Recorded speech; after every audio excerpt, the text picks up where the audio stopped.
अस्सलाम वालेकुम, my name is doctor Afira Kaleem and I am from dental academy. आज जो हमने चैप्टर पढ़ना है वो है pain control for operative dentistry, यानी कि हमने लोकल एनेस्थीसिया की यूज़ और लोकल एनेस्थीसिया की एडमिनिस्ट्रेशन पढ़नी है फॉर ऑपरेटिव डेंटिस्ट्री। ठीक है, कहते हैं किसी किस्म की भी अगर हमें कोई डेंटल ट्रीटमेंट करना है जिसके अंदर चांसेस हैं कि पेशेंट को पेन हो सकती है, तो उस पेन को एलिमिनेट करने के लिए हमने लोकल एनेस्थीसिया यूज़ करना होता है और कोशिश करनी है कि उस इंजेक्शन को हम as much as possible atraumatically inject करें। अच्छा, फिर कहते हैं लोकल एनेस्थीसिया जो है वो आपने उन सारे टिश्यूज़ में अप्लाई करना है जहाँ पे भी आपकी ऑपरेटरी साइट है, यानी कि जिस भी टूथ की आपने प्रेपरेशन करनी है उसकी सराउंडिंग में जितना भी गम टिश्यू होगा आपने उसको एनेस्थेटाइज करना है। इससे एक तो पेशेंट पेन फ्री हो जाएगा, दूसरा वहाँ पे स्लाइवेशन प्रोडक्शन जो है वो रिड्यूस हो जाएगी। जब स्लाइवेशन प्रोडक्शन रिड्यूस हो जाएगी तो आपकी टूथ की प्रेपरेशन और रेस्टोरेशन जो है वो ईजी हो जाएगी। अच्छा, उसके अलावा हम लोकल एनेस्थीसिया के रिलेटेड कुछ टर्म्स यहाँ पे देख लेते हैं। एक सबसे पहले आती है यहाँ पे हमारे पास थेरेप्यूटिक डोज। थेरेप्यूटिक डोज कहते हैं वो स्मॉलेस्ट अमाउंट ऑफ ड्रग है जो कि अगर इफेक्टिवली इंसर्ट की जाए तो पेशेंट को जो पेन फ्री है पेशेंट वो हो जाता है। दूसरा कहते हैं इतनी अमाउंट जो है वो आपके एडवर्स रिएक्शंस नहीं कराती। तो थेरेप्यूटिक डोज जो है वो स्मॉलेस्ट अमाउंट होगी जो कि इफेक्टिव होगी जब भी प्रॉपरली इंसर्ट होगी। फिर आ जाती है ओवरडोज। ओवरडोज कहते हैं वो एक्सेसिव अमाउंट ऑफ ड्रग है जो अगर आप पेशेंट को इंजेक्ट करते हैं तो वहाँ पे क्या हो जाएगा, उसके ब्लड के अंदर उसकी लेवल ऑफ ड्रग जो है वो इतना बढ़ जाएगा कि वहाँ पे पेशेंट को वो एडवर्स रिएक्शंस करवा सकता है। उसके अलावा कहते हैं एक नॉर्मल हेल्दी पेशेंट जो है वो 5 to 8 कार्ट्रिजेस उसको लग सकती हैं। हर कार्ट्रिज के अंदर 1.8 ml of anaesthetic solution present होती है जो कि मोस्टली लाइडोकेन होती है 2% की, और उसके अंदर एपिनेफ्रीन प्रेजेंट होती है एज अ वेजोकंस्ट्रिक्टर 1:100,000 में। अच्छा, फिर कहते हैं नंबर ऑफ कार्ट्रिजेस बढ़ते जाते हैं as the body weight increases, यानी कि जिस पर्सन का अगर वेट ज़्यादा है तो उसको ज़्यादा कार्ट्रिजेस भी लग सकती हैं। नीचे आते हैं तो ड्यूरेशन ऑफ लोकल एनेस्थीसिया की बात करते हैं तो कहते हैं अगर पल्पल आपने एनेस्थेटाइज कराना है, टूथ का पल्प एरिया एनेस्थेटाइज कराना है तो उसको एनेस्थेटाइज कराने के लिए आपका जो एनेस्थीसिया है वो ज़रा कम ड्यूरेशन में काम करता है, यानी कि अगर आपने पल्पल इंजेक्शन दिया है तो उसका अफेक्ट रहेगा 30 to 90 मिनट्स तक।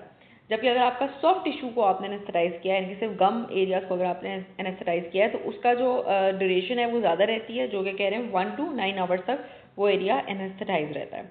नेक्स्ट हमें पता है आपके जो एनेस्थेटिक सोल्यूशंस हैं वो अमाइड और एस्टर टाइप्स दोनों में अवेलेबल होते हैं। मोस्टली अमाइड टाइप से सेंसिटिविटी जो है रिएक्शन कम होता है, एस्टर टाइप से ज़्यादा होता है। तो अगर कोई पेशेंट हाइपर सेंसिटिव है और उसको एलर्जिक रिएक्शन आ चुके हैं with any kind of LA before, तो आपने उसको अमाइड टाइप का लोकल एनेस्थेटिक सोल्यूशन देना है। लोकल एनेस्थीसिया देने से पहले आपने कुछ क्लिनिकल कंसिडरेशंस देख लेनी है पेशेंट की। सबसे पहले आता है उसका कार्डियोवैस्कुलर सिस्टम। इसके अंदर कहते हैं कि आपने पेशेंट का ब्लड प्रेशर, हार्ट रेट और उसके जो रिदम्स हैं आपने उनको इवेलुएट कर लेना है before injecting the anaesthesia. And then आपने एनेस्थीसिया देने के बाद भी उसको इवेलुएट करना है ताकि आप देख सकें कि एनेस्थीसिया लगने से कार्डियोवैस्कुलर सिस्टम के अंदर कोई चेंजेस तो नहीं आए। अब कहते हैं गुड कैंडिडेट्स कौन होते हैं एलए लगाने के? कहते हैं वो लोग जिनके अंदर सिर्फ स्टेज 1 हाइपर सेंसिटिविटी है और ये हाइपरटेंशन है, सॉरी स्टेज 1 हाइपरटेंशन है, और ये किस तरीके से क्लासिफाई हो रही होती है? जिनके अंदर कहते हैं सिस्टोलिक प्रेशर जो है 140 से नीचे रहे और डायस्टोलिक प्रेशर 90 से नीचे रहे। उसके अलावा कहते हैं वो पेशेंट जो कि स्टेज 2 हाइपरटेंशन के अंदर आ जाते हैं उनका ब्लड प्रेशर जो है इन दोनों वैल्यू से ज़्यादा होता है, और कहते हैं अगर इन दोनों वैल्यू से 20 mmHg ज़्यादा हो तो आपने उसके फिजिशियन को की तरफ भेज देना है, आपने खुद उसको इंजेक्ट नहीं करना। उसके अलावा पल्स रेट कहते हैं अगर 60 से कम और 110 से ज़्यादा हो देन भी आपने उसको एलए इंजेक्ट नहीं करना उसके फिजिशियन से पूछे बगैर। अच्छा, ऊपर जो है कुछ लोकल एनेस्थेटिक सॉल्यूशंस हैं जिनके हमने नेम्स याद करने हैं।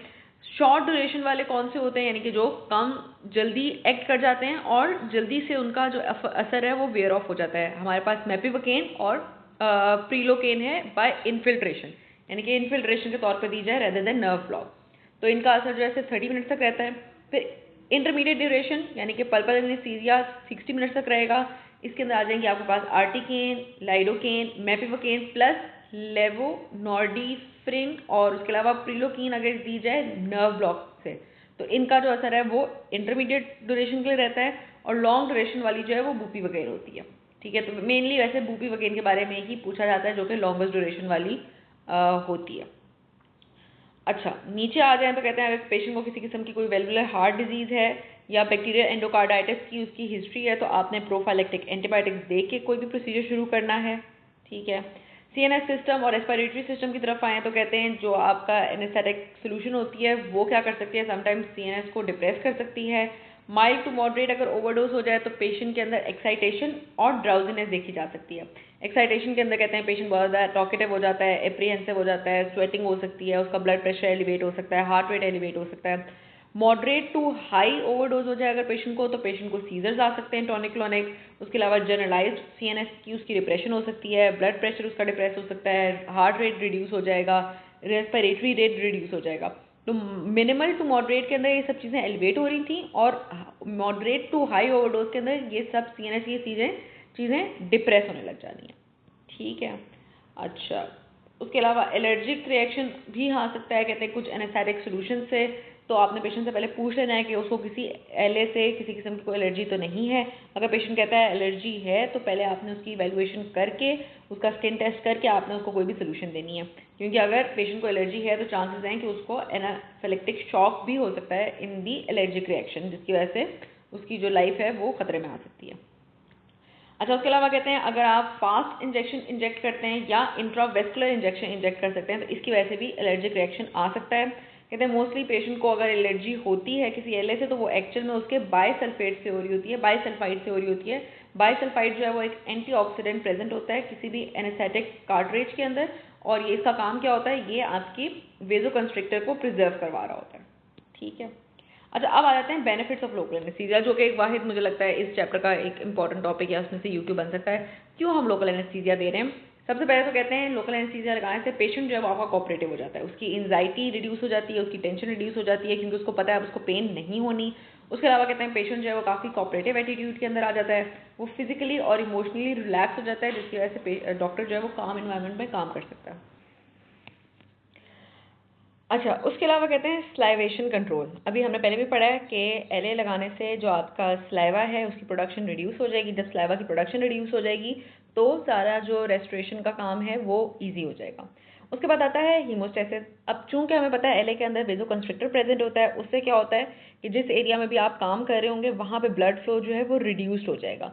जब ब्लड फ्लो टेम्पोरेरीली रिड्यूस होगा तो उससे ये होता है कि अगर आपने जो भी आपकी ऑपरेटरी साइट है वहाँ पे किसी किस्म का कोई आपका कट वगैरह लगता है तो वो आपका टिश्यू जो है वो कम ब्लीड करेगा, ठीक है। एक तो फ़ायदा ये हो गया। दूसरा इसका फ़ायदा ये होता है कि वहाँ चूंकि वेजोकंस्ट्रिक्शन हो गया तो जो एनेस्थेटिक एजेंट है वो उस एरिया में जहाँ पे भी आपने एनेस्थीसिया अप्लाई किया है उस एरिया में ज़्यादा टाइम के लिए प्रिजर्व रहता है, क्योंकि वहाँ पे कोई ब्लड फ्लो आ नहीं रहा जो कि उस एनेस्थेटिक सोल्यूशन को आगे लेके चला जाए।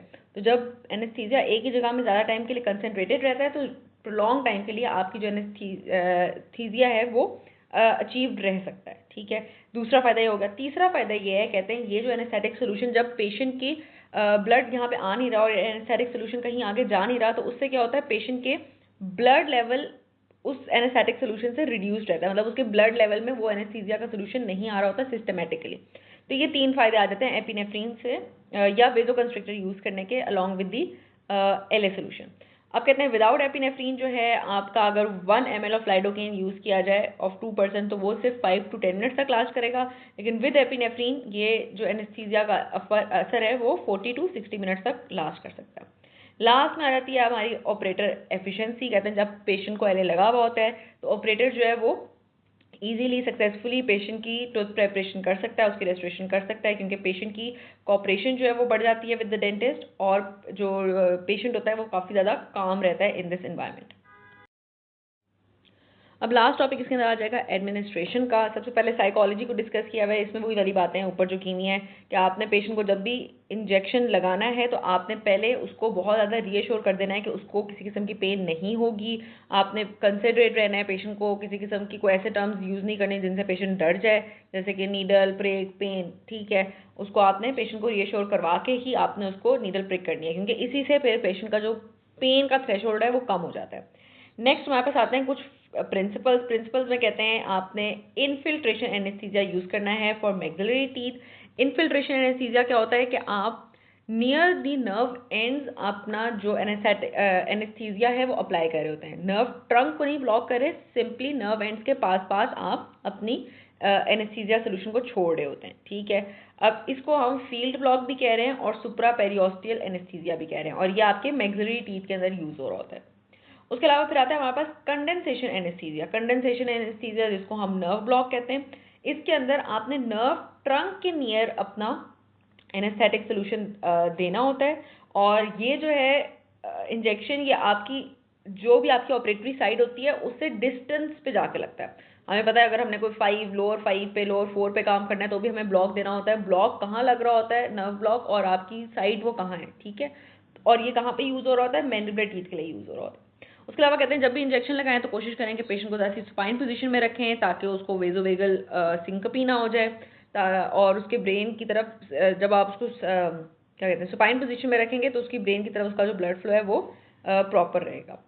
लास्ट में कहते उसके बाद कहते हैं कि जब भी आपने इंजेक्शन लगाना है तो आपने वो ऐसी सिरिंज यूज़ करनी है जिसके अंदर एस्पायरेटिंग फीचर हो, और एस्पायरेट करके ही आपने इंजेक्ट करना है ताकि आपको पता हो कि किसी किस्म का कोई भी एनेस्थेटिक सोल्यूशन ब्लड के अंदर नहीं जा रहा।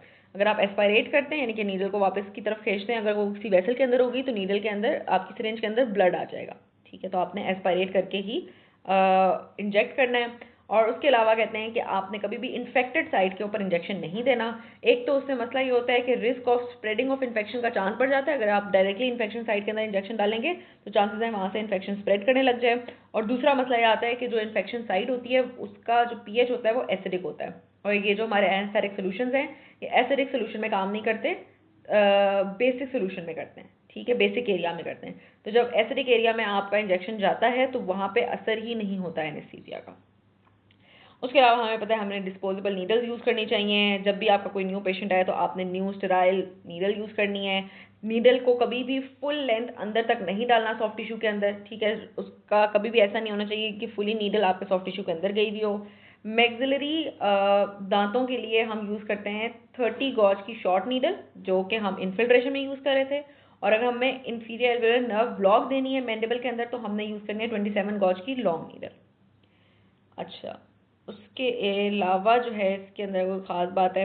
अच्छा, एक और बात, पीरियोडिक एस्पायरेशन करनी है। पहले तो भी हमने बताया ना कि जब भी आपने नीडल अंदर घुसानी है तो इंजेक्ट करने से पहले एस्पायरेट करना है। उसके अलावा कहते हैं पीरियोडिक एस्पायरेशन भी करनी है कि थोड़ी सी आप सोल्यूशन डाल रहे होंगे, मतलब इंजेक्ट कर रहे होंगे, बीच बीच में भी आपने एक दफ़ा इसको एस्पायरेट करके देखना है जस्ट टू रिकन्फर्म कि आपकी नीडल जो है वो किसी ब्लड वेसल के अंदर तो नहीं है। दूसरा एस्पायरेट करने का एक और फ़ायदा होता है, कहते हैं कि जो आपका जो टोटल अमाउंट ऑफ टाइम है, जितने टाइम में आप अपने इस एनेस्थीसिया को इंजेक्ट कर रहे थे वो इलोंगेट हो जाता है। हमें पता है हमें अपना एनेस्थेटिक सोल्यूशन स्लोली इंजेक्ट करना चाहिए, ठीक है। तो जब आप बीच बीच में क्या करेंगे, पीरियोडिकली एस्पायरेट करेंगे तो आप इससे क्या हो रहा होगा, आपका टोटल जो टाइम होगा जिसमें आप जिसमें आप एनेस्थेटिक सोल्यूशन को इंसर्ट कर रहे हैं वो बढ़ रहा होगा, ठीक है। तो ये इसका पीरियोडिक एस्पायरेशन का एक फ़ायदा आ जाता है। उसके अलावा कहते हैं जब भी आपने एनेस्थीसिया किसी नीडल से लगाना है तो कोशिश करनी है पहले आप ट्रॉपिकली एनेस्थेटिक सोल्यूशन वहाँ पे कोई अप्लाई कर लें, उसके गम्स पे, उसके टिश्यू पे। वो अप्लाई करने से पहले कहते हैं आपने उस एरिया पे जितना भी डिब्रेस है, सलाइवा है, आपने उसको रिमूव कर देना है विद अ स्टेराइल गॉज। उसके बाद आपने लाइडोकेन की टॉपिकल एनेस्थेटिक ऑइंटमेंट वहाँ पे अप्लाई करनी है for a minimum of 1 to 2 minutes. उसके अलावा कहते फिर आपने अपनी इंजेक्ट करना है अपना नीडल।